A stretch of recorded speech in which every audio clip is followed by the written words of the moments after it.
Salut! Donc, ce soir, on regarde, ce soir, il est le soir pour moi, alors peut-être le matin pour toi. On regarde l'atelier 23, numéro 6. Après vous avoir autant parlé de mes rénovations de salon, voici la table de valeur représentant le coût du plancher en fonction de la superficie couverte.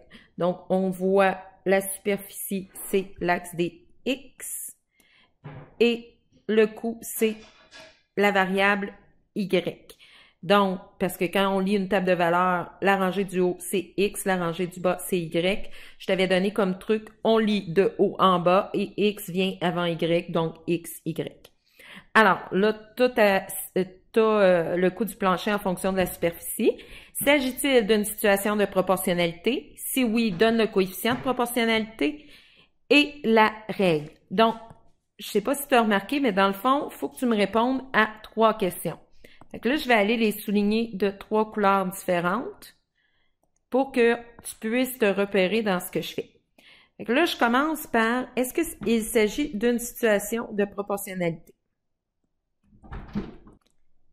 Et là, je vais souligner ça en vert. Bon, dans le mot proportionnalité, qu'est-ce qu'on entend? Bien, il y a le petit mot dans le grand mot et le petit mot, c'est proportion.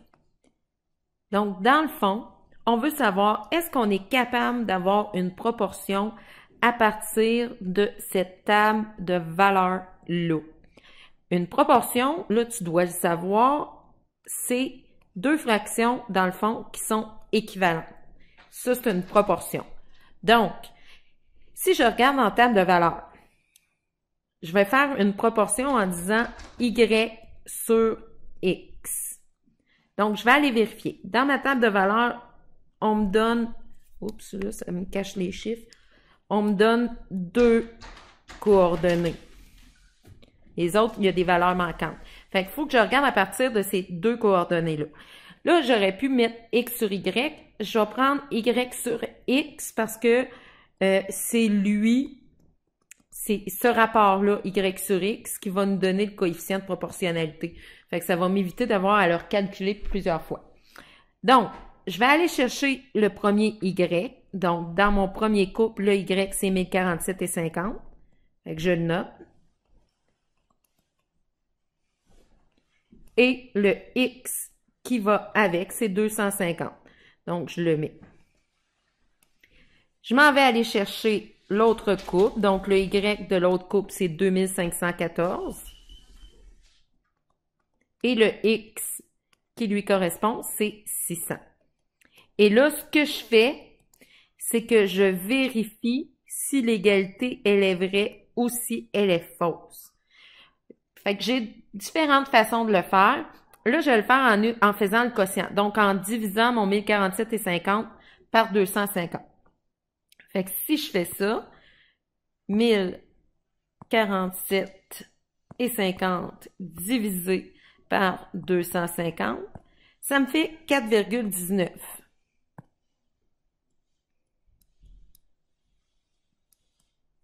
Est-ce que ça va me donner la même chose pour 2514 divisé par 600? On va aller voir. Fait que 2514 divisé par 600. Oui, effectivement, ça me donne la même chose.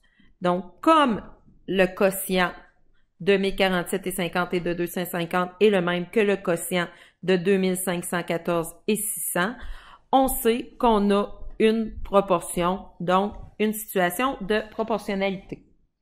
J'aurais aussi pu vérifier la proportion avec le produit croisé. Donc, le produit croisé, c'est qu'on prend les extrêmes, le produit des extrêmes, donc le début puis la fin de notre proportion. Le produit, c'est une multiplication. Fait que le produit des extrêmes, c'est 1047,50 fois 600. Est-ce que c'est vrai qu'il est égal au produit des moyens? Donc, les moyens, ce sont 250 et 2515. Ils sont comme entre les deux, ils sont au milieu, les moyens.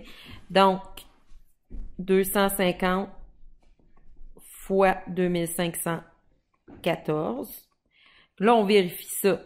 Qu'est-ce que ça donne 1047,50 fois 600?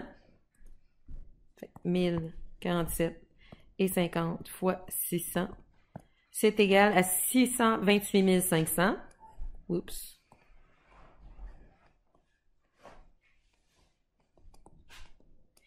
Et est-ce que 250 fois 2514 donne le même nombre? Donc, 250 fois 2514, ça donne bel et bien 628 500. Donc, le produit des extrêmes égale vraiment le produit des moyens. Alors, on a une proportion. Fait que, oui, il s'agit d'une situation de proportionnalité. Fait que S pour situation, P pour proportionnalité. Étape 2. Donne le coefficient de proportionnalité.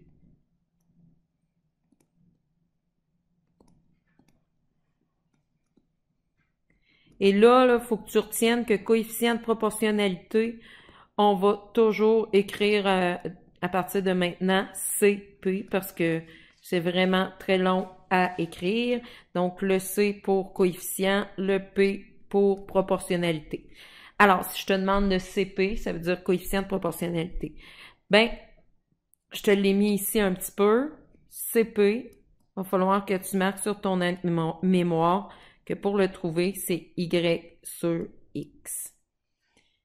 Et là, quand ton CP est tout le temps pareil, ben, tu sais que c'est proportionnel.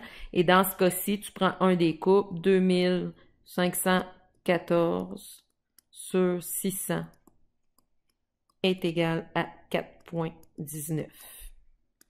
Fait que ça, c'est notre CP. Et là, c'était notre question en bleu.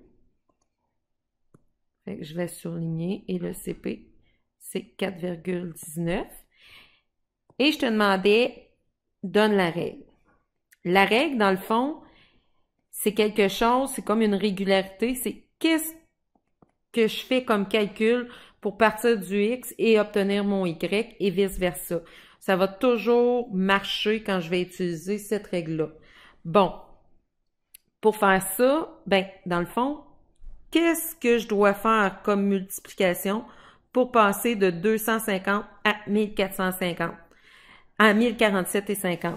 Bon, ben, c'est fois ton coefficient de proportionnalité. Il faut que tu fasses 250 fois 4,19, ça va te donner 1047,50. Si tu prends ton 600, tu vas faire 600 fois 4,19, ça va te donner 2515. Donc, ta règle, c'est Y égale le coefficient de proportionnalité fois le X. Donc, ça, là, c'est vrai pour les situations de proportionnalité seulement. Mais toutes les situations de proportionnalité vont prendre cette règle-là.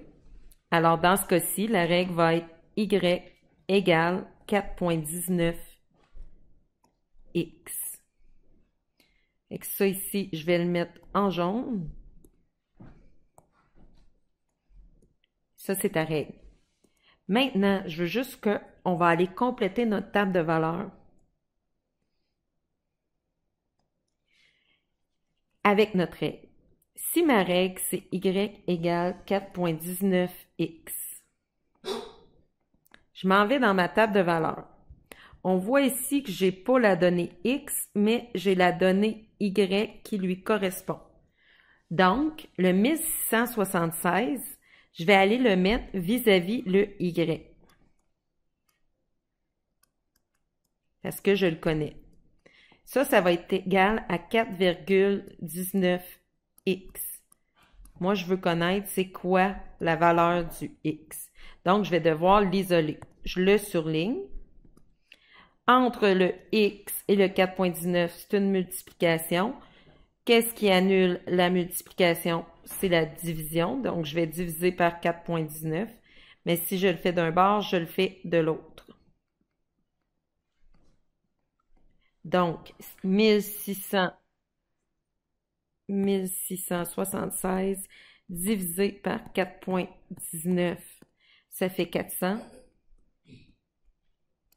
4,19 divisé par 4,19, ça fait 1x.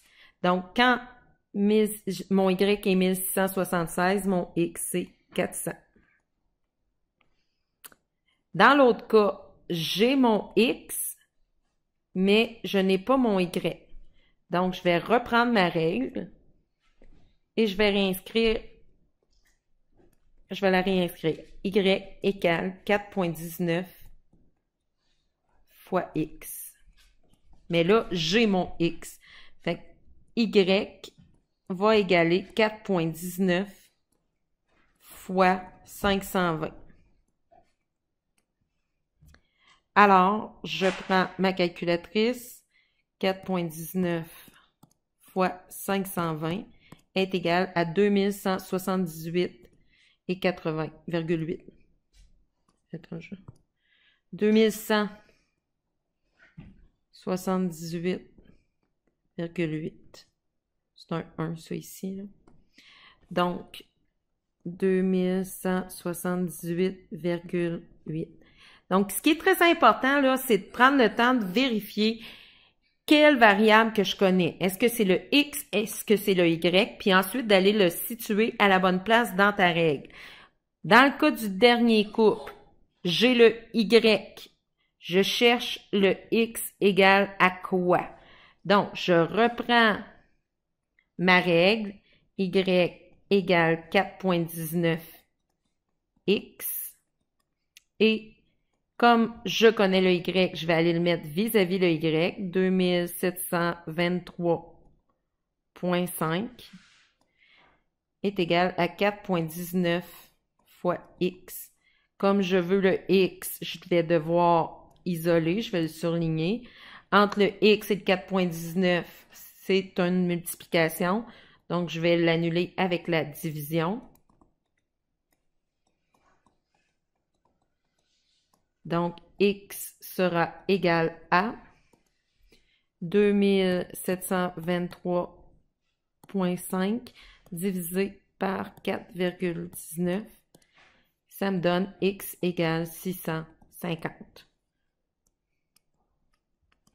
Donc, voilà, c'est ce qui était pour les situations de proportionnalité. À la prochaine!